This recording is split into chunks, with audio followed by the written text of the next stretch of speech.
이씨. 시디 뭐 오늘 비쿠 랭따야 되나? 너가 통보지. 깜깜 사건이 간절하구니. 시 자타부 따야 되나? 아이시네. 아기 쿠스네 통화가 양 비자닝이잖니.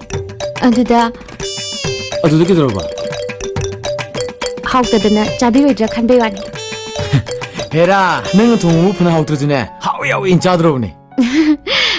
파레 파레. ngasi디 베나 자비로.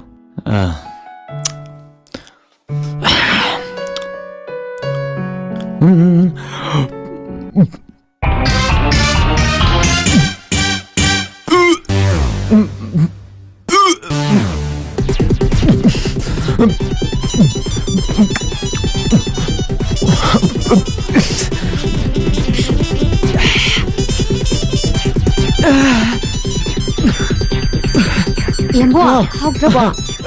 허왜? 마왜? 투모럭디 감독게.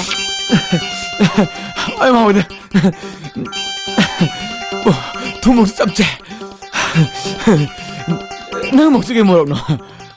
우모럭니. 나한 이만한 수가야 탐바도. 이함데다 자마스타레 카크니 하이바. 자마스타레. 하우드봐. 야야야 마왜 마왜?